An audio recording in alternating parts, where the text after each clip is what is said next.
జై తెలంగాణ, జై తెలంగాణ. బంద్ చేద్దాం. కేసీఆర్ గారి నాయకత్వం, కారు గుర్తుకే, మాగంటి సునీత గోపీనాథ్ గారి కారు గుర్తుకే. ఒక్కసారి అందరూ కూడా గట్టిగా మాగంటి సునీత గోపీనాథ్ గారి కారు గుర్తుకే. అందరికీ నమస్కారం.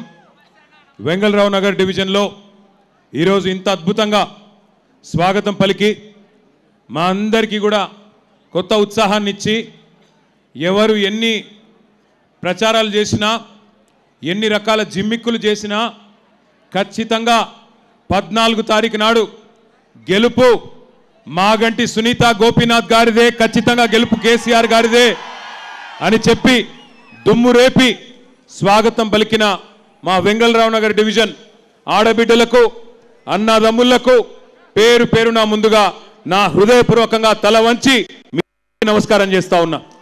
సోదరి, ఈ Vengalrao Nagar division corporator, dynamic leader, మనందరి ఆడబిడ్డ శ్రీమతి దేదీప్య గారు, అట్లాగే గౌరవనీయులు మాజీ శాసనసభ్యులు పీజేఆర్ వారసుడు, మీ అందరికీ ఆప్తుడు, మీ సోదరుడు, తమ్ముడు విష్ణువర్ధన్ రెడ్డి గారు, అట్లాగే ఈ డివిజన్లో ఎంతో కష్టపడి మరి గత నెలన్నర రోజులుగా తమ తమ నియోజకవర్గాలు వారి బాధ్యతలు పక్కన పెట్టి మన గెలుపు కోసం, మీ గెలుపు కోసం వెంగళరావు నగర్ డివిజన్లో గులాబీ జెండా ఎగరాలని కష్టపడి పనిచేస్తున్న గౌరవనీయులు సోదరులు ఎల్బీ నగర్ ఎమ్మెల్యే సుధీర్ రెడ్డి గారు,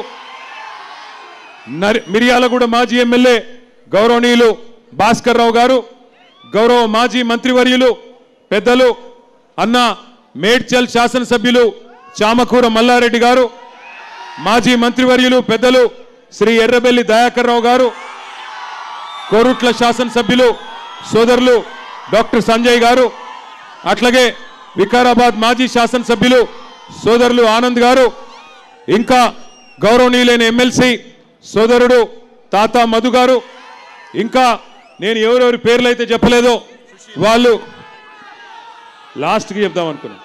మా సిరిసిల్ల తమ్ముళ్ళు కూడా వచ్చున్నారు, వాళ్ళకి, సిరిసిల్ల నుండి వచ్చిన తమ్ముళ్ళకి, అట్లాగే ఇక్కడికి విచ్చేసిన ప్రతి ఒక్కరికి పేరు పేరున కాబోయే ఎమ్మెల్యే శ్రీమతి మాగంటి సునీతమ్మకు, పజ్జనన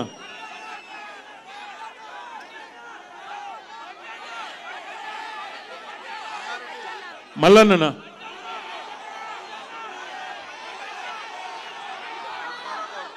పద్మారావు అన్న, పజ్జన్న, రైట్, బంటియా, మంచిరెడ్డి ప్రశాంత్ రెడ్డి గారు, మంచిరెడ్డి కిషన్ రెడ్డి గారు, వాళ్ళ మీరు ఇంతమంది ఒక్కసారి చెప్తే అర్థం కాలేదు, సారీ. మా తమ్ముడు బంటికి, అట్లాగే మా కిషన్ అన్నకు పేరు పేరున నేను ఎవరో పేర్లు చెప్పలేదో, అరే మీకు దండం పెడితే ఆగురిరా, ఆగురి, మన ఆగన్నకు, రైట్ రైట్ రైట్ రైట్ ఇక లొల్లి పెట్టకూరి, కొద్దిసేపు లొల్లి పెట్టకు. పేరు పేరున అందరికి నమస్కారం. నాకు మీ లొల్లి చూస్తుంటే, మీ జోష్ చూస్తుంటే గెలిచిపోయిన మెజారిటీ ఒక్కటే తేలాలన్నది నడిపిస్తూ ఉన్నది. నిజమేనా? గెలుసుడు పక్కానా? 11 తారీఖు నాడు గెలుసుడు పక్కానా? 100%. చాలా చాలా సంతోషం. ఇవాళ ఇక్కడికి వచ్చేటప్పుడు మా మిత్రులు, కారులో ఉన్న నాతో పాటు ఉన్న గౌరవ నాయకులు నాకు మా తలసాని సాయి కిరణ్ గారు ఒక వీడియో చూపెట్టిండు. ఏంది అంటే, ఇప్పుడే ముఖ్యమంత్రి గారు ప్రెస్ మీట్ పెట్టిండంట. ప్రెస్ మీట్ పెడితే ప్రెస్ వాళ్ళు అడిగినరు, మరి సార్ నువ్వు జుబ్లీహిల్స్లో ఓడిపోతే ప్రజలు నీ ఖిలాఫ్ ఉన్నట్టు ఒప్పుకుంటావా, ప్రజలు మరి ఇది రెఫరెండంగా ఒప్పుకుంటావా అని అడిగినరంట. అడిగితే ఆయన ముందే చేతులు ఎత్తేసిండు, గట్లెట్లయితుంది, జుబ్లీహిల్స్ ఓడిపోతే ఏమవుతుంది, ఏం కాదు, ఇక నేను ఒప్పుకోను, ఏమైనా చిన్న చిన్న మార్పులుంటే చేసుకుంటా అని చెప్తున్నాడు. అంటే దాని అర్థం ఏంటంటే, రేవంత్ రెడ్డికి కూడా తెలిసిపోయింది, పక్కాగా 14 తారీఖు నాడు ఇక్కడ ఎగరబోయేది గులాబీ జెండా అనే మాట రేవంత్ రెడ్డి కూడా తెలిసిపోయిందా? పక్కానా? గది జరిగింది. ఇక్కడికి వచ్చేటప్పుడే చూసిన, అర్థమైపోయింది అందరికీ. దయచేసి మిత్రులందరికీ నేను ఒక్క విజ్ఞప్తి చేస్తా ఉన్నా, గౌరవ ఆడబిడ్డలకు, అన్నదమ్ములకు ఒక్క ప్రార్థన మీతో. గత 25 సంవత్సరాలుగా బీఆర్ఎస్ పార్టీ పుట్టిన నాటి నుంచి ఆనాడు టీఆర్ఎస్గా స్థాపించబడ్డ నాటి నుంచి నేటి వరకు 25 ఏళ్లలో 14 ఏళ్ళు ఒక ఉద్యమ పార్టీగా రాష్ట్ర ఏర్పాటు కోసం కొట్లాడినాం. ఆ తర్వాత మీ దయతో మీ ఆశీర్వాదంతో పెద్దలు కేసీఆర్ గారి నాయకత్వంలోనైతేనే తెలంగాణ బాగుంటుంది అని మీరు ఆశీర్వదిస్తే 10 ఏళ్ళు దాదాపు 10 ఏళ్ళు 9.5 ఏళ్ళు అధికార పార్టీగా మీకు సేవలు అందించినాం. 2023 డిసెంబర్లో ఎలక్షన్లు అయితే ఆనాడు హైదరాబాద్ మహానగరంలో మీరెవ్వరూ కూడా ఒక్క సీటు కానీ ఒక్క ఓటు కానీ కాంగ్రెస్ పార్టీకి వేయకుండా మొత్తంగా బీఆర్ఎస్ పార్టీకి వేసి ఇక్కడ జూబ్లీ హిల్స్ నియోజకవర్గంలో కూడా స్వర్గీయ మాగంటి గోపీనాథ్ గారిని మీరు గెలిపించడం జరిగింది. హైదరాబాద్లో ఒక్క సీటు కూడా కాంగ్రెస్కి ఇవ్వలేదు. కానీ ఒక్కసారి ఈ 25 ఏళ్లలో ఏమేం జరిగింది రాజకీయం ఆలోచించాలని చెప్పి కూడా నేను కోరుతా ఉన్నా. ఎంతోమంది ముఖ్యమంత్రులు మనం చూసినాం. 25 ఏళ్ల కింద మన పార్టీ పెట్టినాడు చంద్రబాబు నాయుడు గారు ముఖ్యమంత్రి. ఆ తర్వాత 3 ఏళ్లకి రాజశేఖర్ రెడ్డి గారు ముఖ్యమంత్రి అయినారు. ఆ తర్వాత రాజశేఖర్ రెడ్డి గారు పోయిన తర్వాత రోసయ్య గారు తర్వాత కిరణ్ కుమార్ రెడ్డి గారు, తర్వాత కేసీఆర్ గారు, తర్వాత ఇప్పుడున్న రేవంత్ రెడ్డి గారు. అంటే 6 ముఖ్యమంత్రుల్ని 25 ఏళ్లలో చూసినాం. ప్రభుత్వాలు మారుతూ ఉంటాయి, అధికారం మారుతూ ఉంటుంది. ప్రజల ఆలోచన ఎట్లుంటే అట్లా ఆ సమయాన్ని బట్టి అప్పటి పరిస్థితిని బట్టి ప్రజల మూడు బట్టి ప్రజల ఇష్టం బట్టి అధికార మార్పిడి జరుగుతుంది. మొదలనాడు చంద్రబాబు నాయుడు గారు ఉంటే ఆయన కూడా హైదరాబాద్ అభివృద్ధి కోసం ఆయన ప్రయత్నం ఆయన గట్టిగానే చేసిండు. తర్వాత రాజశేఖర్ రెడ్డి గారు వస్తే ఆయన కూడా అభివృద్ధితో పాటు మరి సంక్షేమాన్ని కూడా జోడించి ఆయన ప్రయత్నం ఆయన కూడా చేసినారు. తర్వాత రోసయ్య గారు, కిరణ్ కుమార్ రెడ్డి గారు కూడా వారి శక్తి వంచన లేకుండా వారు కూడా ప్రయత్నం చేసినారు. ఎందుకంటే వాళ్ళకు విజ్ఞత ఉండే, తప్పకుండా అధికారం అనేది ఎవరికి శాశ్వతం కాదు, మనం ఉన్నప్పుడు ఏదో కొంత మంచి చేయాలి అనే ఆలోచన ఉండే.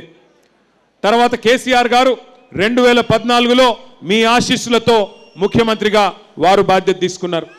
10 ఏళ్ళు కేసీఆర్ గారు ముఖ్యమంత్రిగా ఎట్లా పనిచేసినారో మీ కళ్ళ ముందే ఉంది.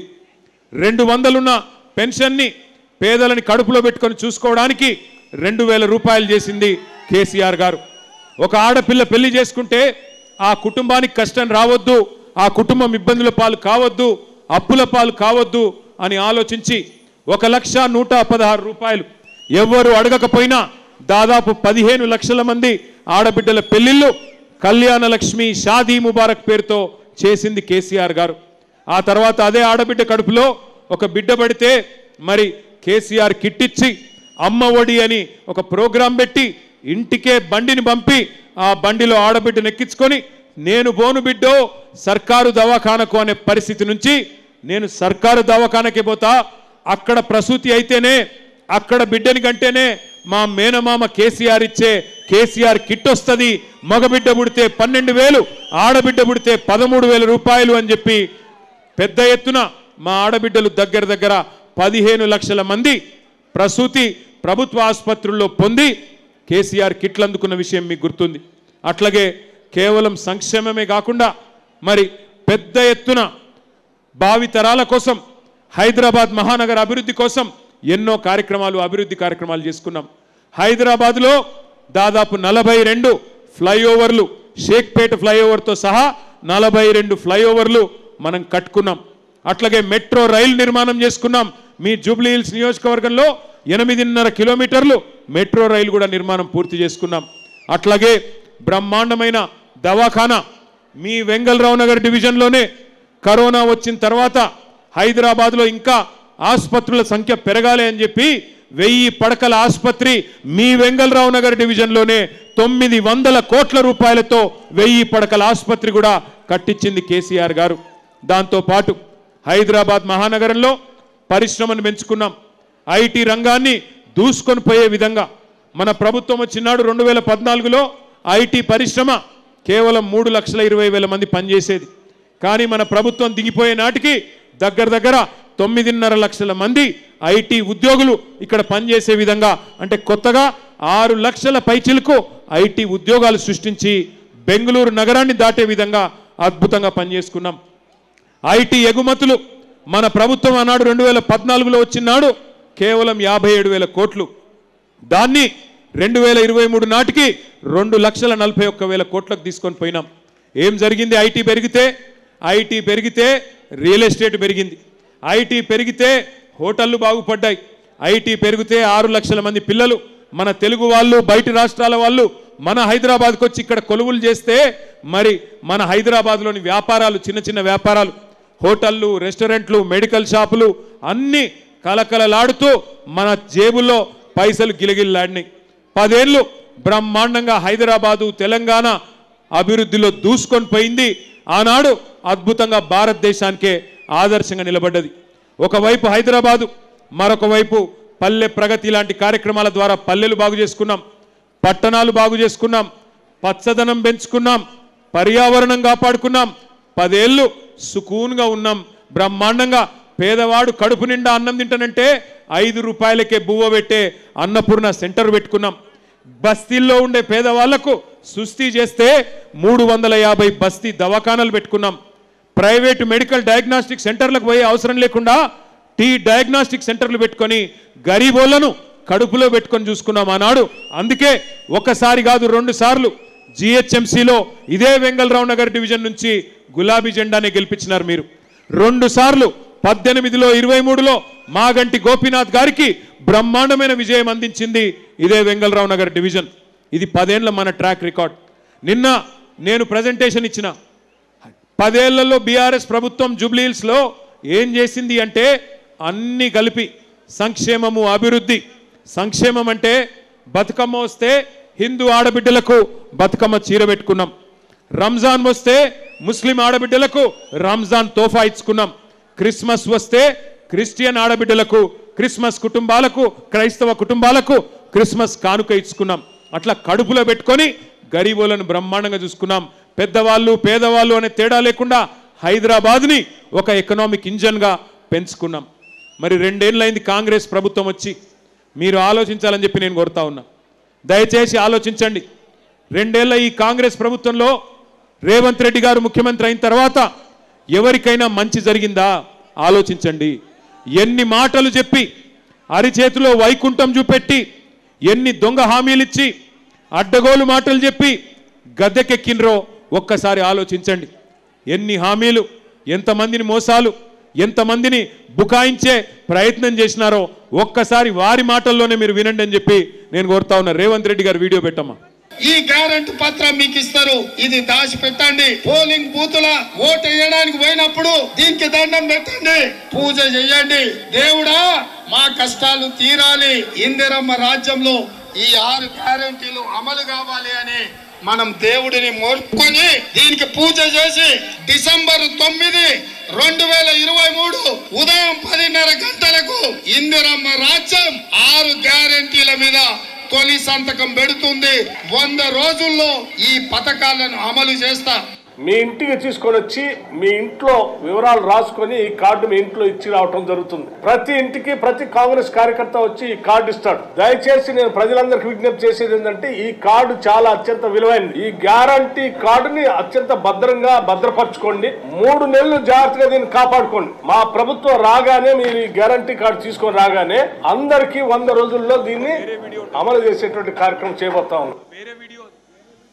విన్నారా ఏం చెప్పినరో? 6 గ్యారంటీలు అని చెప్పిండ్రు. 6 గ్యారంటీలు యాదుకున్నాయా? పెద్ద మనుషులకు ఏం చెప్పిండ్రు? పెద్ద మనుషులకు కేసీఆర్ గారు 2000 పెన్షన్ ఇస్తే నేను 4000 ఇస్తా అని చెప్పిండు. వచ్చిందా 4000 పెన్షను? కొద్ది గట్టిగా చెప్పాలా, వచ్చిందా లేదా? ఆ వెనకాల ఉన్న వాళ్ళు చెప్పట్లేదు. పెన్షన్ వస్తుందా? భాइयों बहनों वजीफा मिल रहा क्या? आसरा पेंशन 4000 आपको मिल रहा क्या? మహిళలకు చెప్పినారు 2,500 ఇస్తా నేను నెలకి, ప్రతి మహిళకి 18 ఏళ్ళు నిండిన ఆడబిడ్డకి నెలకు 2,500 ఇస్తా అని చెప్పిండు. వచ్చిందా ఒక్క ఆడబిడ్డ కన్నా? వచ్చిందా? కొద్ది గట్టిగా చెప్పాలా, వచ్చిందా రాలేదా? ఒక్కరికన్నా వచ్చిందా? అత్తకు 4,000, కోడలకు 2,500 అన్నాడా? ఇక 2,500 ఇస్తలేడు కానీ 1,000,000 మందిని కోటీశ్వర్లు అని చేస్తాడట. 1,000,000 మందిని కోటీశ్వర్లు. ఏది ఆడపిల్లల్ని? ఎవరన్నా ఇక్కడ కోటీశ్వర్లు అయిన వాళ్ళు ఉన్నారా ఆడబిడ్డలు? రేవంత్ రెడ్డి గారి ప్రభుత్వం వచ్చినాక చెల్లె నీకు కోటీశ్వర్లు అయిపోయినావా? అయిపోయిందా? ఇంకొక మాట చెప్పిండు, వికలాంగులుంటే 6,000 రూపాయలు ఇస్తా, కేసీఆర్ గారు 4,000 రూపాయల పెన్షన్ ఇస్తున్నారు, నేను 6,000 రూపాయలు ఇస్తా. ఇవన్నీ ఇటు సూర్యుడు అటు పొడిచినా నేను 100 రోజుల్లోనే 100 రోజుల్లోనే 6 గ్యారంటీలు అమలు చేస్తా అని చెప్పి ఆ దానవీర శూరకర్ణ సినిమాలో దుర్యోధన లెవెల్లో డైలాగులు కొట్టిండు. పెద్ద పెద్ద డైలాగులు కొట్టి మొత్తానికి ఓట్లు కొల్లగొట్టినరు, అధికారంలోకి వచ్చినారు.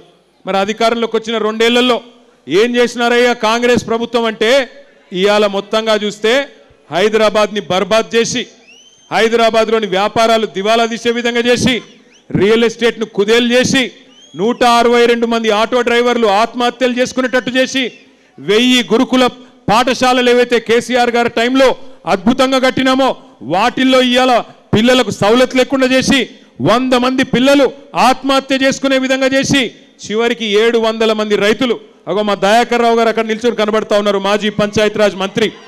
మొన్ననే పాలకుర్తిలో రైతులు ఆత్మహత్య చేసుకుంటే దయన్న పోయి వాళ్ళని దగ్గర తీసుకొని భయపడకండి అని ధైర్యం చెప్పి ఇవాళ బీఆర్ఎస్ పార్టీ నాయకులు ఎక్కడికక్కడ తనలాడుతూ ఉన్నారు. 700 మంది రైతులు 700 రోజుల్లో రోజుకొకరు చొప్పున కాంగ్రెస్ ప్రభుత్వం వచ్చినాక ఇవాళ ఉరిబోసుకునే పరిస్థితి కాంగ్రెస్ వచ్చినాక వచ్చింది. ఈ ఎన్నిక దయచేసి మిమ్మల్ని అందరినీ కోరేది, ఈ ఎన్నిక జరుగుతున్నది మాగంటి సునీత గారికి, అదేవిధంగా ఇక్కడ నిలబడ్డ అభ్యర్థులకు మాత్రమే కాదు. ఈ ఎన్నిక జరుగుతున్నది 6 గ్యారంటీలు అమలు చేస్తామని చెప్పి ఎగ్గొట్టిన పార్టీకి 6 గ్యారంటీలు ఇయ్యాలే, పేదవాళ్ళను బాగా చూసుకోవాలి అని మీకోసం గల్లాబట్టి కొట్లాడుతున్న బీఆర్ఎస్ పార్టీకి మధ్యన జరుగుతున్న ఎన్నిక ఇది ఆషామాషి ఎన్నిక కాదు. ఇక్కడికి వచ్చిన మా ఆడబిడ్డలు దయచేసి మీరు జాగ్రత్తగా వినాలి. ఏమైతుంది, కొంతమంది అంటున్నారు ఏమైతుంది కాంగ్రెస్ పార్టీకి ఓటేస్తే జూబ్లీ హిల్స్లో అని. ఏమవుతుందంటే, నేను 2,500 రూపాయలు ఇవ్వకపోయినా మా ఆడబిడ్డలు నాకే ఓటేసినరు, నేను 4,000 పెన్షన్లు ఇవ్వకపోయినా ముసలి అవ్వ తాత నాకే ఓటేసినరు, నేను 6,000 రూపాయలు ఇస్తానని చెప్పి 100 రోజుల్లో ఎగ్గొట్టినా నాకే ఓట్లు గుద్దుతున్నారు. మరి నేను ఎందుకు ఇవ్వాలి తులం బంగారం, నేను ఎందుకు ఇవ్వాలి స్కూటీలు, ఏమి ఇవ్వకపోయినా ప్రజలను మళ్ళొక్కసారి మోసం చేసినా వాళ్ళు బాగానే ఉన్నారు అని రేవంత్ రెడ్డి గారు అనే అవకాశం ఉంటుంది. ఇంకొక మాట కూడా, ఇప్పుడు నేను ఈ గల్లీలకెళ్ళి వచ్చిన, ఈ గల్లీలకెళ్ళి వచ్చేటప్పుడు చూసుకుంటా వచ్చిన, మరి ఏ ఒక్కటైనా ఇక్కడ పెద్ద పెద్ద ధనికులు ఎవరు లేరు. వెంగళరావు నగర్ డివిజన్ అంటే ఓన్లీ కాలనీలే కాదు, పెద్ద ఎత్తున బస్తీలు కూడా ఉన్నాయి. ఈ బస్తీలలో ఉండే మా అన్నదమ్ములను మా అక్క చెల్లెలు నేను అడుగుతున్నా, చూస్తున్నారా ఈ ప్రభుత్వం వచ్చినాక ఏం చెప్పిండు రేవంత్ రెడ్డి? ఇందిరమ్మ ఇండ్లు ఇస్తా అని చెప్పిండు. ఇందిరమ్మ ఇండ్లు ఇస్తా, మరి మీ అందరికీ ఎస్సీ ఎస్టీలు అయితే 6 లక్షలు ఇస్తా, లేకపోతే 5 లక్షల రూపాయలు ఇస్తా అని చెప్పిండు. ఒక్కలకన్నా ఇందిరమ్మ ఇల్లు వచ్చిందా తెలంగాణలో? హైదరాబాద్లో ఒక్కలకన్నా ఇందిరమ్మ ఇల్లు వచ్చిందా? ఇందిరమ్మ ఇండ్లు ఇచ్చుడు కాదు, ఇందిరమ్మ రాజ్యం అంటే ఏందో ఎరికేనా? బస్తీల మీదకి బుల్డోజర్లు పంపి, బస్తీల మీదకి ఇవాళ జేసీబీలు పంపి పేదవాళ్ళ ఇండ్లు కూలగొట్టుడే ఇందిరమ్మ రాజ్యం అన్నట్టుగా తయారైంది. హైడ్రా అని ఒక దంద పెట్టిండు. హైడ్రా అనే దంద పెట్టి ఇవాళ హైడ్రాకు ఓన్లీ గరీబోళ్ళే తేరగ దొరికిండ్రు. గరీబోళ్ళ ఇండ్లు ఇష్టం వచ్చినట్టు కూలగొడతా ఉన్నాడు.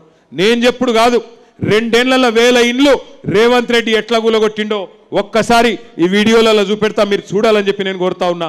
హైడ్రా వీడియో వేయాలని చెప్పి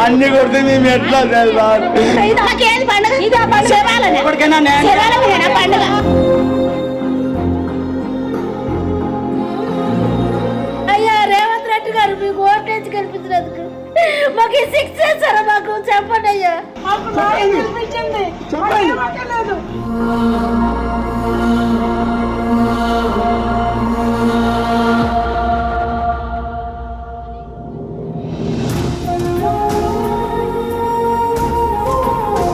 ఇల్లు ఎవరు కూలగొట్టినానా? రేవంత్ సార్ కూలగొట్టారు. అప్పుడు మేము ఏడుస్తూ కూడా వదలలేరు. నేను మా ఇల్లు కూలగొడితే అప్పుడు బుక్స్ అన్ని పోయినాయి అన్నా. ఎంత బాధపడ్డామో దేవుడా, ఎక్కడున్నావా తల్లి కదమ్మా, తల్లి కదా.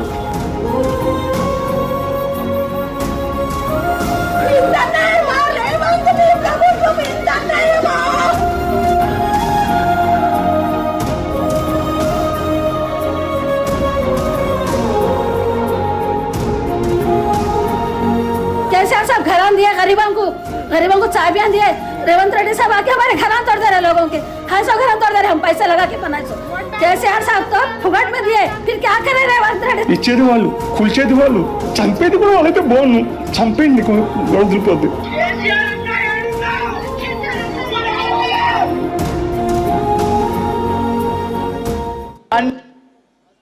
ఇది ఒక్క హైదరాబాద్లో ఒక్క బస్తీ కాదు, ఇలా అన్ని బస్తీలకు కూడా నేను ఒకటే విజ్ఞప్తి చేస్తూ ఉన్నా. ఈ అరాచకం, ఈ హైడ్రా అరాచకం ఆగాలంటే, ఈ దుర్మార్గం ఆగాలంటే, బుల్డోజర్ మీ ఇంటికి రావద్దంటే మీరు 11 తారీఖు నాడు కాంగ్రెస్ను పచ్చడి చేస్తేనే ఈ దుర్మార్గం ఆగుతుంది. నేను దుర్మార్గం ఉత్తగానే అంటలేను, నేను దుర్మార్గం అని నాకేదో బాధ అయి అంటలేను.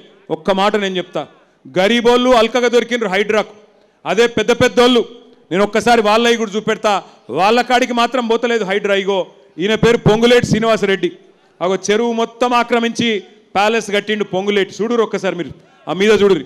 అగో ఈయన పేరు తిరుపతి రెడ్డి, ఈయన పేరు శ్రీనివాసరెడ్డి మంత్రి. నెక్స్ట్ తిరుపతి రెడ్డి, రేవంత్ రెడ్డి వాళ్ళ అన్న, ఆ పక్కకున్నాడు చూడురు, అగో తిరుపతి రెడ్డి, ఆయన మొత్తం చెరువు లోపల కట్టిండు, ఆడికి ఓదు హైడ్రా. ఇగో వివేక్ అని ఇంకో మంత్రి, ఆయన చెరువులనే కట్టిండు, ఆయన కాడికి పోదు హైడ్రా. అగో ఆ పక్కన పట్నం మహేందర్ రెడ్డి, ఆయన చీఫ్ విప్, అగో మొత్తం తాలాబ్ మధ్యలో కట్టిండు, చెరువు మధ్యలో కట్టిండు, ఆడికి పోదు హైడ్రా. ఆ పక్కన ఆరికపూడి గాంధీ గారు, శేర్లింగంపల్లి ఎమ్మెల్యే గారు 11 ఎకరాలు కబ్జా పెడితే దగ్గర ఉండి హైడ్రా వాళ్ళు దానికి రేకులేసి మంచిగా సౌలత్ చేసి ఆయనకు మాత్రం చూసుకొని వచ్చారు. నేను అడుగుతున్నా ఇవాళ రేవంత్ రెడ్డిని, అయ్యా నీకేమైనా సిగ్గుంటే హైడ్రా ఏం తప్పు చేసింది అంటున్నావు? ఇగో వీళ్ళ గూలగొట్టు మొదలు, నీకు సిగ్గుంటే నీ ప్రభుత్వానికి ఇజ్జతుంటే ముందు ఈ దుర్మార్గుల గూలగొట్టు, ఆ తర్వాత గరీబుల మీదకి రా. హైదరాబాద్లో గరీబోడు తేరగా దొరికిండు, బలిసినోడు మాత్రం నీకు కనలబడతలేడా? ఇంత దుర్మార్గం జరుగుతుంటే, ఇంత కిరాతకం నీ హైడ్రా చేస్తుంటే ఏం తప్పు చేసింది హైడ్రా అని అడుగుతావా? ఇలా హైడ్రాని అడ్డం పెట్టుకొని బ్లాక్మెయిల్ చేసుకుంటా, బిల్డర్ల దగ్గర పైసలు గుంజుకుంటా, ల్యాండ్ యజమానుల దగ్గర పైసలు గుంజుకుంటా ఢిల్లీకి మూటలు పంపుతున్నాడు రేవంత్ రెడ్డి తప్ప హైడ్రాతోని లాభపడ్డాడు ఒక్క మనిషి కూడా లేడు. అందుకే నేను అనేది, ఈ పోటీ 11 తారీఖు నాడు జరుగుతున్నది, కారుకు బుల్డోజర్కు మధ్యన జరుగుతుంది. మీరు కత్తి మాకిచ్చి యుద్ధం మమ్మల్ని చేయమంటే యుద్ధం మేము చేస్తాం, బుల్డోజర్లకు అడ్డం పోతాం.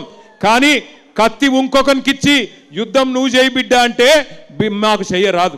ఎందుకంటే ఇప్పుడే మీరు చూసిన ఒక తమ్ముడు అడుగుతున్నాడు, కేసీఆర్ అన్నా ఎక్కడున్నావు అని అడుగుతున్నాడు. బిల్డోజర్ వస్తే నేను అడుగుతున్నా, యుద్ధమేమో కేసీఆర్ అన్నం చేయమంటారు, మరి తల్వారేమో రేవంత్ రెడ్డికి ఇచ్చి తల నరుకుమన్నారు, వాడు నరుకుతున్నాడు, ఏం చేయాలి మేము అని నేను అంటున్నా. ఇవాళ మరి 2 ఏళ్ల ఈ అరాచకానికి, 2 ఏళ్ల ఈ విధ్వంసానికి, 2 ఏళ్ల ఈ సంక్షోభానికి కారణమైన కాంగ్రెస్ పార్టీకి బుద్ధి చెబుదామా వద్దా ఆలోచించండి. అయినా ఈ ముఖ్యమంత్రి ఏమన్నా ముఖ్యమంత్రి లెక్కున్నాడా? ఏం మాటలు మాట్లాడతాడు ఆయన? నాకు తెలియక అడుగుతా.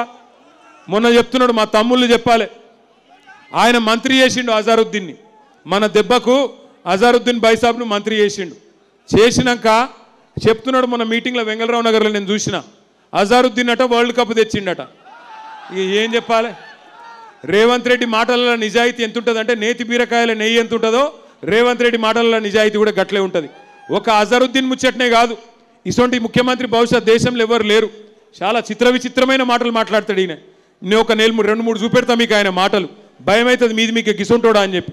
జరగా రేవంత్ రెడ్డి మాటలు పెట్టవా జర ఒక్కసారి వినిపించాలి అందరికి మనలోకి.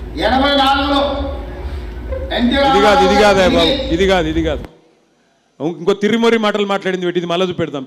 ఇంకా తిరిమొర్రి మాటలు మాట్లాడింది ఇంకోటి ఉంటుంది, అది పెట్టు. అంటే ఎంత అన్యాయం అంటే, ఎంత గమ్మత్ అంటే, విప్రో ఇన్ఫోసిస్ CEO ఎవరు అని అడుగుతున్నాడు. ఒకసారి మీకు చూపెడతా, ఇప్పుడే మీరు చూడుర్రి, గా వీడియో ఒకటి చూపెడతా నీకు. అట్లాగే ఇంకొక మాట కూడా నేను మీకు విజ్ఞప్తి చేస్తూ ఉన్నా. ఈ ముఖ్యమంత్రి గారు పోనీ 6 గ్యారంటీల విషయంలో ఫెయిల్ అయిండు, అందరికి ఎరికే. కేవలం ఒకటే ఎత్తుకున్నాడు ఆయన. 2 ఏళ్ల నుంచి టైంపాస్ కార్యక్రమం పెట్టుకున్నాడు. కేసీఆర్ గారిని తిట్టాలే, ఆ పూట గడపాలి. కేసీఆర్ గారి మీద కేసు పెడుతున్నా అని చెప్పాలి, ఓ పూట గడపాలి. ఒకరోజు ఫోన్ ట్యాపింగ్ అనాలి, ఒకరోజు కాళేశ్వరం అనాలి, ఒకరోజు ఫార్ములా కేసు అనాలి, టైంపాస్ చేయాలి, ప్రజల దృష్టి మరల్చాలనే చిల్లర ఆలోచనలు తప్ప ఒక్కటంటే ఒక్క హామీ ఇప్పటి వరకు అమలు చేయలే. ఏమన్నా మాట్లాడితే ఒకటే చెప్తాడు, ఫ్రీ బస్సు చేసినా అంటాడు. నేను అడుగుతున్నా మా ఆడబిడ్డల్ని, ఫ్రీ బస్సు బాగుందా అమ్మా? బాగుందా తల్లి? ఫ్రీ బస్సు కథ ఏంటంటే మహిళలకేమో ఫ్రీ అట, కానీ మీ ఇంట్లో ఉండే మగవాళ్ళకు డబుల్ టికెట్ అట, మీ ఇంట్లో ఉండే పిల్లలకు 25% బస్ ఛార్జీలు పెంచిరట, బస్ పాస్. ఇక అదేం ఫ్రీ పాడైంది? కుడి చేత్తో ఇచ్చుడు, ఎడమ చేత్తో మళ్ళీ గుంజుకునుడు, అది ఎట్లా ఫ్రీ అవుతుంది? అట్లాగే ఒక్క గ్యారంటీ అన్న అమలు చేసిండా? ఇవాళ మరి ఓట్లు అడిగేతందుకు రేవంత్ రెడ్డి గారు నేను అడుగుతున్నా, మేము 10 ఏళ్ళు ఏం చేసినామో చెప్పి ఓట్లు అడుగుతున్నాం. 10 ఏళ్ళు ఏం చేసినామో, ఎన్ని కేసీఆర్ కిట్లు ఇచ్చినాం, ఎన్ని లగ్గాలు చేసినాం, కళ్యాణ లక్ష్మి షాదీ ముబారక్ పేరు మీద జూబిలీ హిల్స్లో ఎట్లా 4000 డబుల్ బెడ్రూమ్ ఇల్లు ఇచ్చుకున్నాం, హైదరాబాద్లో 1,00,000 డబుల్ బెడ్రూమ్ ఇల్లు ఎట్లా కట్టినాం, ఇవన్నీ చెప్పి ఓట్లు అడుగుతున్నాం. 42 ఫ్లైఓవర్లు, ఐటీ పరిశ్రమ ఎట్లా పెంచినాం, తెలంగాణ ఆర్థిక ముఖ చిత్రం ఎట్లా మార్చినాం, తెలంగాణ వ్యవసాయ ముఖ చిత్రం ఎట్లా మార్చినాం, తెలంగాణలో సంపద ఎట్లా పెరిగింది, ఒక్కొక్క ప్లాట్ విలువ ఎట్లా పెరిగింది, ఒక్కొక్క జమీన్ విలువ ఎట్లా పెరిగింది, ఇవన్నీ చెప్పి ఓట్లు అడుగుతున్నది బీఆర్ఎస్. నువ్వేం చేస్తున్నావయ్యా? ఏమంటున్నాడు మొన్న మీ కాడికొచ్చి, మీరు నాకు ఓటేయకపోతే రేషన్ కార్డులు రద్దు చేస్తా, నువ్వు నాకు ఓటేయకపోతే తెల్ల సన్న బియ్యం రద్దు చేస్తా. నేను అడుగుతున్నా రేవంత్ రెడ్డిని, వెంగళరావు నగర్ డివిజన్ నుంచి అడుగుతున్నా, నీ అయ్య సొమ్మ, నీ అత్త సొమ్మ, ఎవడి సొమ్ము రద్దు చేస్తందుకు గల్లా బట్టి మీరు మాగంటి సునీతమ్మని గెలిపియండి, అసెంబ్లీలో గల్లా బట్టి నిలదీసి మీది మీకు ఇప్పించే బాధ్యత మాది. ఎందుకంటే రేవంత్ రెడ్డి అనేవాడు ప్రజల సొమ్ముకు ధర్మకర్త తప్ప అదేమైనా అత్త సొమ్ము కాదు, అబ్బ సొమ్ము కాదు. ఒక్కసారి ఆయన తిర్రిమొర్రి మాటలు ఒక్కసారి మీరు వినాలా. ఎంత గమ్మత్తు ముఖ్యమంత్రి మనకున్నాడో ఈ దెబ్బకు మీకు అర్థమవుతుంది. ఆ వీడియో పెట్టమ్మా, లేదా ఉన్నదా? సరే, ఒక్క మాట మీకు చెప్పాలా. జర రాగురా భయ్, నీ దండం పెడతా, జర రాగు, నీకు దండం పెడతావు. నేను ఈడ మొత్తుకొని వాడ మొత్తుకుంటే ఎవరికి అర్థమవుతుంది? నువ్వు ఇంకొక మాట మీరు ఒక్క మాట దయచేసి ఆలోచన చేయండి. మొన్న ఇడికి వచ్చిండు వెంగళరావు నగర్ డివిజన్కు వచ్చి ఎన్టీ రామారావు గారి గురించి మాట్లాడిండు, పెద్ద మాటలు మాట్లాడిండు. ఎన్టీ రామారావు గారి మీద ఎన్నడూ లేనంత వగల ప్రేమ కురిపించిండు. ఎన్టీ రామారావు గారు అంటే మనందరికీ అభిమానమే. మంచి నాయకుడు, గొప్ప నాయకుడు, బ్రహ్మాండమైన. ఎందుకంటే చిన్నప్పుడు మేము చిన్నగా ఉన్నప్పుడు ఎవరైనా ఇళ్ళల్లో కృష్ణుడు రాముడు ఫోటోలు అంటే ఎన్టీ రామారావు ఫోటోలే ఉండేది. ఒక గంత గొప్ప నాయకుడు. ఆయన మీద రేవంత్ రెడ్డి గారికి ఎక్కడ లేని ప్రేమ పొంగుతున్నది. అసలు ఎన్టీ రామారావు గారు పార్టీ పెట్టింది ఎవరి ఖిలాఫు? కాంగ్రెస్ పార్టీ ఖిలాఫ్ పెట్టిండు. కాంగ్రెస్ పార్టీని ఎన్టీ రామారావు గారు విమర్శించినంతగా బహుశా భారతదేశంలో ఎవరు విమర్శించలే. ఓట్ల కోసం ఇవాళ ఎన్టీ రామారావు గారి మీద ఎక్కడ లేని ప్రేమ వచ్చింది రేవంత్ రెడ్డి గారికి. పెద్ద మాటలు చెప్తున్నాడు. నేను రేవంత్ రెడ్డిని ఒక్కటే అడుగుతున్నా, నీకు నిజంగా ఎన్టీ రామారావు గారి మీద ప్రేమ ఉందా? ఓట్ల కోసం తప్ప 2 ఏళ్ళు ఎన్టీ రామారావు ఎందుకో యాదికి రాలేదు. ఎన్టీ రామారావు గారి విషయంలో కాంగ్రెస్ పార్టీ చేసింది ఏందో తెలుసా మీకు? 2004లో అప్పటిదాకా శంషాబాద్ విమానాశ్రయం పేరు ఎన్టీఆర్ విమానాశ్రయం అని ఉండే. కాంగ్రెస్ రాగానే ఎన్టీఆర్ పేరు రద్దు చేసిన మాట వాస్తవం కాదా? ఎన్టీఆర్ పేరు తీసేసి రాజీవ్ గాంధీ పేరు పెట్టింది నీ దిక్కుమాలిన కాంగ్రెస్ పార్టీ కాదా రేవంత్ రెడ్డి? అసలు నీకు తెలుసా ఎన్టీఆర్ని నీ పార్టీ ఎట్లా అవమానించిందో? 83లో ఎన్టీ రామారావు గారు పెద్ద మెజారిటీతో గెలిస్తే ఆయనను ఆనాడు ఇందిరాగాంధీ ప్రభుత్వం గవర్నర్ని అడ్డం పెట్టుకొని అప్రజాస్వామికంగా తొలగించింది నీ దిక్కుమాలిన కాంగ్రెస్ పార్టీ కాదా? గుర్తుందా నీకు? అసలు నీకు తెలుసా? అప్పుడు నువ్వు యాడున్నావో ఏ పార్టీలు ఉన్నావో ఎవరికి తెలియదు. ఇవాళ ఈయనకు ఎన్టీ రామారావు గారి మీద తెగ ప్రేమ పొంగుతున్నది. ఒక్కసారి ఎన్టీ రామారావు గారి మీద రేవంత్ రెడ్డి ఏం మాట్లాడిండో ఒక్కసారి మీరు చూడాలని చెప్పి నేను కోరుతా ఉన్నా. 84లో ఎన్టీ రామారావు గారు తిరిగి ముఖ్యమంత్రి అయిన తర్వాత వారు ఏమనుకున్నారంటే, నేను దైవాంశ సంభూతుడిని, కృష్ణుడిని నేనే, రాముడిని నేనే, ఇంద్రుడిని నేనే, చంద్రుడిని నేనే, అందరు కలిసి మీరు నా పాదాలకు మొకరిల్లండి అని చెప్పి ప్రజాస్వామ్య స్ఫూర్తికి విరుద్ధంగా. అర్థమైందా అసలు కథ? ఎన్టీ రామారావు ఒక అహంకారము, దేవుణ్ణి అనుకున్నాడు అని ఆ రోజు మాట్లాడిన కాంగ్రెస్ ముఖ్యమంత్రి ఇవాళ ఓట్లు రాగానే ఓట్ల కోసం నేను ఎన్టీఆర్ గారి విగ్రహం పెడతా అంటుండు. నువ్వేందయ్యా పెట్టేది ఎన్టీ రామారావు గారి విగ్రహము? మేము పెట్టినాం ఎన్టీ రామారావు గారి విగ్రహాలు. ఎన్ని పెట్టినామో ఒక్కసారి చూపెడతా నేను మీకు. ఖమ్మం జిల్లాలో ఖమ్మం పట్టణంలో బ్రహ్మాండంగా 70 అడుగుల లక్కారం పార్క్ దగ్గర 70 అడుగుల విగ్రహాన్ని పెట్టింది బీఆర్ఎస్ ప్రభుత్వం, బీఆర్ఎస్ నాయకత్వం. కూకట్పల్లిలో ఒకటే రోజు 3 చోట్ల ఎన్టీఆర్ గారి విగ్రహం పెట్టింది మేము. మాగంటి గోపీనాథ్ గారు మోతీనగర్ చౌరస్తాలో ఎన్టీ రామారావు గారి విగ్రహం పెట్టిన ఫోటో మీరు చూడొచ్చు. ఎన్టీఆర్ గారి విగ్రహం విషయంలో కూడా నేను ఒకటే చెప్తా ఉన్నా, ఇట్లాంటి దిక్కుమాలిన కాంగ్రెస్ పార్టీ ఏ కాంగ్రెస్ పార్టీకి వ్యతిరేకంగానైతే ఎన్టీఆర్ గారు పార్టీ పెట్టినారో ఆ పార్టీ కనుక ఎన్టీ రామారావు గారు విగ్రహం పెడితే ఎన్టీఆర్ గారి ఆత్మ కూడా ఘోషిస్తుంది. అవసరమైతే మీరు మాగంటి సునీతమ్మను గెలిపించండి, సునీతమ్మను దేదీప్యమ్మను ఇచ్చి వాళ్ళిద్దరి చేతుల మీదుగా మా పార్టీ ఆధ్వర్యంలో ఎన్టీ రామారావు గారి కాంస్య విగ్రహాన్ని పెట్టించే బాధ్యత నేను తీసుకుంటా అని చెప్పి నేను మీకు విజ్ఞప్తి చేస్తా ఉన్నా. ఇట్లాంటి దుర్మార్గులు ఓట్ల కోసం డైలాగులు కొట్టేటోళ్లను దయచేసి నమ్మవద్దని చెప్పి నేను కోరుతా ఉన్నా. ఇంకొక మాట కూడా నేను మిమ్మల్ని ఆలోచించమని కోరుతా ఉన్నా. మీరు న్యాయ నిర్ణేతలు.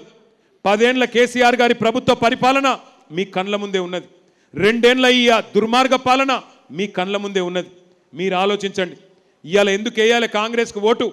అవ్వలు తాతలు 4000 పెన్షన్ ఇయ్యనందుకు ఓటేయన్నా, ఆడబిడ్డలకు 2,500 ఇయ్యనందుకు ఓటేయన్నా, తులం బంగారం అని చెప్పి మోసం చేసినందుకు ఓటేయన్నా, లేదా ఆడపిల్లలకు స్కూటీలు ఇస్తా కాలేజీకి పోయేటోళ్ళకి అని చెప్పి మోసం చేసినందుకు ఓటేయాలన్నా, పిల్లలకు యువతకు 2 లక్షల ఉద్యోగాలు ఇస్తా అని చెప్పి మొదటి సంవత్సరంలోనే ఇస్తా అని చెప్పి మోసం చేసినందుకు ఓటేయాలన్నా, అశోక్ నగర్ చౌరస్తాలో నిరుద్యోగులను లాఠీలతో కొట్టిపిస్తున్నందుకు ఓటేయన్నా, అట్లాగే హైదరాబాద్లో రియల్ ఎస్టేట్ బర్బాద్ చేసి కారోబార్లు బర్బాద్ చేసి హైదరాబాద్ను ఆగం చేసినందుకు ఓటేయన్నా, మనం 36 ఫ్లైఓవర్లు కడితే రేవంత్ రెడ్డి గారు 36 గుంతలు కూడా పూడ్చలే రోడ్ల మీద, అందుకు ఓటేయాలనా, హైదరాబాద్లో బ్రహ్మాండంగా మనం యాపిల్ గూగుల్ అమెజాన్ లాంటి పెద్ద పెద్ద దిగ్గజాలను మనం తీసుకొస్తే ఇవాళ పారిశ్రామికవేత్తల తలకు తుపాకులు పెట్టి బెదిరిస్తున్నందుకు ఓట్లేయన్నా రేవంత్ రెడ్డికి ఎందుకు ఓట్లేయాలి? మనం ఏ కారణం చేత కాంగ్రెస్ పార్టీకి ఓట్లేయాలి?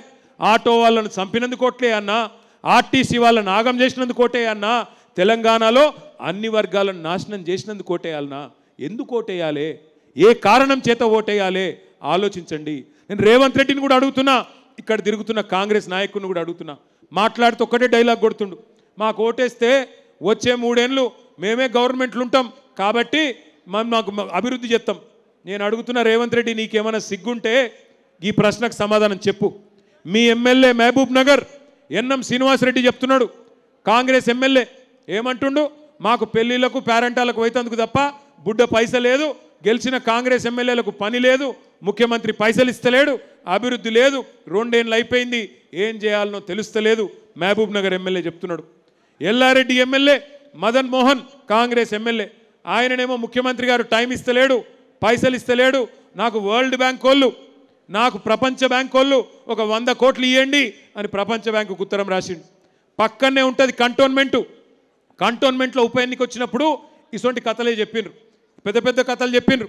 ఏమని చెప్పిండ్రు, మీకు అక్కడ 6,000 ఇండ్లు ఇస్తాం, 4,000 కోట్లతో అభివృద్ధి చేస్తాం. నేను జూబ్లీ హిల్స్లో ఉండే అన్నదమ్ములను ఆడబిడ్డలను అడుగుతా ఉన్నా, కంటోన్మెంట్ పక్కనే ఉంది, ఎలక్షన్ అయిపోయి 16 నెలలు అయింది, 16 నెలల కింద ఇక్కడ చెప్పినట్టే కాకమ్మ కబుర్లు చెప్పిండ్రు. ఒక్క పైసా ఇచ్చిండా, ఒక్క రోడ్ వేసిండా, ఒక్క ఇల్లు కట్టిండా? దయచేసి అక్కడ ఉన్న మీ అన్నదమ్ములను ఆడబిడ్డలను అడగండి, మోసపోకండి. ఒక వ్యక్తి చేతిలో ఒక్కసారి మోసపోతే అది ఆ మోసం చేసిన వాడి తప్పవుతుంది. కానీ 2వసారి 3వసారి 4వసారి అదే పార్టీ చేతిలో మళ్ళా మోసపోతే 6 గ్యారంటీల మోసం, 420 హామీల మోసం, అన్ని మోసాలు అయిపోయినాక మళ్ళీ జూబ్లీ హిల్స్లో మళ్ళీ మోసం చేస్తే, మళ్ళీ మోసపోతే ఈసారి తప్పు మనదవుతుంది. ఆలోచించండి. మీరు కాంగ్రెస్ను ఓడగొడితేనే మీకు 6 గ్యారంటీలు వస్తాయి, కాంగ్రెస్కు బుద్ధి చెప్తేనే నెలకు 2,500 వస్తాయి, కాంగ్రెస్కు బుద్ధి చెప్తేనే, కాంగ్రెస్ను ఓడగొడితేనే ముసలోళ్ళకు 4,000 పెన్షన్ వస్తుంది, కాంగ్రెస్కు బుద్ధి చెప్తేనే దివ్యాంగులకు 6,000 పెన్షన్ వస్తుంది. అందుకే ఒక సోదరుడు ఇక్కడికి వచ్చేటప్పుడు నాకు మంచి ఒక చిన్న షాయరీ చెప్పిండు. ఎట్లున్నదట కాంగ్రెస్ కథ అంటే, ఈరోజు ముఖ్యంగా మా ఉర్దూ మాట్లాడే మా అన్నదమ్ముళ్ళు ఆడబిడ్డలు వినాల. ఎట్లుందట కాంగ్రెస్ కథ అంటే, इक़्तिदार की दौड़ में सब कुछ गवा दिए, इक़्तिदार की दौड़ में सब कुछ गवा दिए, खिदमत के वादे भी हवा में उड़ा दिए, खिदमत के वादे भी हवा में उड़ा दिए, अवाम ने पूछा कहाँ गई तरक्की, अवाम ने पूछा कहाँ गई तरक्की, जवाब में नए वादों के ख्वाब दिखा दिए. అంటే ఇదివరకు చెప్పిన గాల్లో పోయినాయి 420 హామీలు, కానీ మళ్ళా కొత్తగా ఇవాళ ఇంకేదో ఆ వాగ్దానం ఇచ్చి జూబ్లీ హిల్స్లో అభివృద్ధి చేస్తా అంటే, కంటోన్మెంట్లో చేయనోడు, మహబూబ్ నగర్లో మీ కాంగ్రెస్ ఎమ్మెల్యేకు సాయం చేయనోడు, ఎల్లారెడ్డి కాంగ్రెస్ ఎమ్మెల్యేకు సాయం చేయనోడు, గెలిచిన 64 కాంగ్రెస్ ఎమ్మెల్యేలకు ఏ రూపాయి ఇయ్యనోడు జూబ్లీ హిల్స్లో ఇస్తా అంటే మనం నమ్ముదామా? ఆలోచించండి. అమ్మకు అన్నం పెట్టనోడు చిన్నమ్మకు బంగారు గాజులు చేయిస్తాడా? అమ్మకన్నం పెట్టనోడు చిన్నమ్మకు బంగారు గాజులు చేయిస్తాడా? చేయించడు. నమ్మకండి. ఇక ఆయన కలలు కంటాడు రేవంత్ రెడ్డి. అయిపోయింది బీఆర్ఎస్ పని అయిపోయింది, క్యా కర్ లేతే हरा देता हूं, खत्म हो गए अंटुंडु। मैं रेवंत रेड्डी को, कांग्रेस पार्टी को और बीजेपी पार्टी को याद दिलाना चाहता हूं, यहाँ के जितने हमारे भाई है, 25 साल पहले हमारी दौर शुरू हुई। केसीआर साहब के सदारत में एक जबरदस्त जिद्दोजहद तेलंगाना के लिए शुरू हुई। मैं एक बात कहना चाहता हूं आपसे, फानूस बनके जिसकी हिफाजत हवा करे वो शमा क्या बुझे जिसको रोशन खुदा करे। దేవుడు మనని దేవుడు కాపాడుతా ఉన్నాడు। తప్పకుండా పైనున్నవాడి దయ మన మీద ఉన్నది కాబట్టే కేసీఆర్ గారి నాయకత్వంలో తెలంగాణ సాధించుకున్న తెలంగాణలో హిందూ ముస్లిం అనే వ్యత్యాసం లేకుండా, తేడా లేకుండా బ్రహ్మాండంగా అందరినీ రెండు కళ్ళ మాదిరిగా కలిసి మెలిసి ముందుకు నడిచినాం। ఈ 10 ఏళ్ల సంక్షేమం మీ కళ్ళ ముంగట ఉంది। किस तरह केसीआर साहब ने आपका खिदमत किया। 10 सालों में आपके बच्चों की आला से आला तालीम के लिए जबरदस्त तरीके से 1022 टिमरिस और बाकी गुरुकुल स्कूल खोले गए, जिसमें से 204 स्कूल खास आपके बच्चों के लिए खोले गए। एक एक बच्चे पे, एक एक बच्ची पे 1,20,000 रुपया खर्च किया गया। केसीआर साहब कभी मजहब के नाम पे सियासत नहीं करे, मजहब के नाम पे सियासी फायदा लेने की कोशिश नहीं करे, खिदमत करे आपकी। अगर एक गरीब हिंदू बच्ची की शादी में कल्याण लक्ष्मी दिए तो गरीब मुसलमान बच्ची की शादी में शादी मुबारक दिए। गरीब मुसलमान बच्ची को अगर रमजान तोहफा दिए तो गरीब हिंदू बच्ची को बतुकम्मा साड़ी दिए और गरीब क्रिश्चियन बच्ची को क्रिसमस गिफ्ट दिए। केसीआर साहब इस कदर खिदमत करे कि कभी मखदूम मोइनुद्दीन ने कहा था, हयात लेके चलो, कायनात लेके चलो, चले तो सारे जमाने को साथ लेके चलो। అందరినీ కలిపి హిందూ ముస్లిం పంచాయతీ లేకుండా నడిపిన నాయకుడు కేసీఆర్। నేను చివరగా ముగించే ముందు మీకు ఒకటే విజ్ఞప్తి చేస్తా ఉన్నా, ఇవాళ మనం బ్రహ్మాండంగా దూసుకొని పోతున్నాం। ఖచ్చితంగా 11 తారీఖు నాడు పెద్ద మెజారిటీతో మీరు ఆశీర్వదించబోతున్నారు। ముఖ్యమంత్రికి అర్థమైనాక ఇవాళ కొత్త కథ మొదలుపెట్టిండు। ఆ ఏటీఎంలు ఉంటాయి, బ్యాంకులు ఉంటాయి, ఏటీఎంల ముంగట బ్యాంకుల ముంగట కొంతమంది ఉంటారు దొంగలు, మన అటెన్షన్ అటు ఇటు డైవర్ట్ చేసి ఆయనతో మన చేతులున్న సంచెత్తుకపోతారు। అట్లా కొంతమందిని మాట్లాడిండు। ఇక నాతో అయితలేదు రాబాయ్ నువ్వు రానంగానే ఇక బీజేపీ వాళ్ళు దిగిరు। వాళ్ళు దిగి ఏం మొదలుపెట్టిరు వాళ్ళు, ఇక ఏం లేదు, వాళ్ళకి తెలిసింది ఒకటి, హిందూ ముస్లిం గది తప్ప ఇంకొక మాట రాదు నోట్లకెళ్ళి। రాగానే చిల్లర పంచాయతీ పెట్టాలి, హిందువులను ముస్లింలను విడదీయాలి, ఏదన్నా చేసి రేవంత్ రెడ్డికి లాభం చేయాలి। ఆ చిల్లర పంచాయతీ పెట్టేటోళ్ళందరినీ నేను ఒకటే ఇక్కడున్న మా అన్నదమ్ములను ఆడబిడ్డలను కోరుతా ఉన్నా, 10 ఏళ్ళు సుభిక్షంగా హైదరాబాద్లో కేసీఆర్ గారి నాయకత్వంలో కులం పిచ్చి లేకుండా, మతం పిచ్చి లేకుండా, ఏది లేకుండా సుభిక్షంగా అందరం కూడా బతికినాం। భవిష్యత్తులో కూడా మళ్ళీ తిరిగి కేసీఆర్ గారిని తెచ్చుకుంటేనే ఈయన నాశనం చేసిన తెలంగాణను పట్టాల మీదకి ఎక్కించుకునే అవకాశం వస్తుంది। అందుకే నేను మిమ్మల్ని అందరినీ కోరుతున్నా, బ్రహ్మాండంగా మీ అందరూ కూడా ఇవాళ మళ్ళీ కరెంటు కోతలు పోయినాయి, మళ్ళీ నీళ్ళ సమస్యలు చాలైనాయి, కరెంటు కోతలు చాలైనాయి। కేసీఆర్ గారు పోయినాక రేవంత్ రెడ్డి వచ్చినాక నేను చెప్పేది నిజమేనా? కరెంటు కోతలు చాలైనాయా? మళ్ళా కేసీఆర్ ఉన్నప్పుడు లేకుండా రేవంత్ రెడ్డి వచ్చినాయా లేవా? కేసీఆర్ గారు ఉన్నప్పుడు మీకు ఫ్రీగా మంచినీళ్ళు ఇచ్చిండు, 20,000 లీటర్లు బస్తీలలో మంచినీళ్ళు ఇచ్చిందా లేదా? మళ్ళీ వీళ్ళు వచ్చినాక బిల్స్ వస్తున్నాయా లేదా? ఇప్పుడు బిల్లులు పంపుతా ఉన్నాడు, జిహెచ్ఎంసీ తర్వాత మొత్తం ఫ్రీ వాటర్ కూడా తీసేస్తాడు। అందుకే కత్తి మాకియండి, యుద్ధం మేం చేస్తాం, కత్తి ఇంకొకరికి ఇచ్చి యుద్ధం మమ్మల్ని చేయమంటే కష్టమవుతుంది। 11 తారీఖు నాడు డమ్మీ బ్యాలెట్ తీసుకుంటాం, 11 తారీఖు నాడు మీరందరూ కూడా దయచేసి ఓట్లకు రావాలి। రేవంత్ రెడ్డి గారు ఏమనుకుంటున్నట అంటే, మీరు ఓట్లు వేయకపోతే మీ ఓట్లు దొంగ ఓట్లు వేయిస్తారట। అందుకే దయచేసి పొద్దున్నే 7 కొట్టంగానే రండి, వచ్చి ఓటేయండి, ఓటేసి తప్పకుండా బ్రహ్మాండమైన తీర్పు ఇవ్వండి। మన సునీతమ్మ 3వ నంబర్ మీద కారు గుర్తున్నది, మొదటి మెషిన్లో పైనుంచి 3వ నెంబర్ మీద కారు గుర్తున్నది। కారు గుర్తు మీద ఒత్తితే ఇక్కడ లైట్ వెలుగుతుంది, రేవంత్ రెడ్డి ఇంట్లో లైట్ బంద్ అవుతుంది। అర్థమైందా?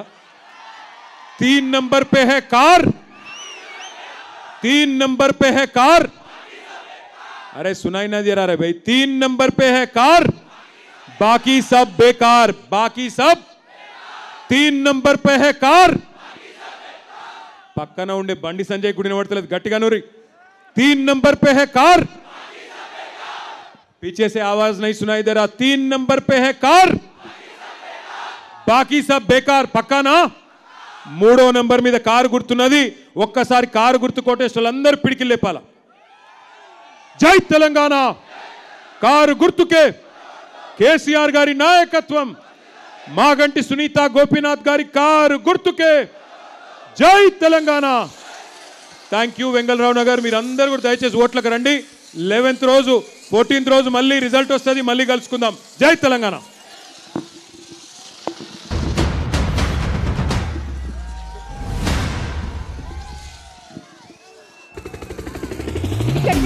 ప్రతి ఒక్కరికి పేరు పేరున ధన్యవాదాలు తెలియజేసుకుంటున్నాను. అలాగే ఇక్కడ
చూసినవా మోచేతి లోతులనే నీళ్ళొచ్చిన చూసినవా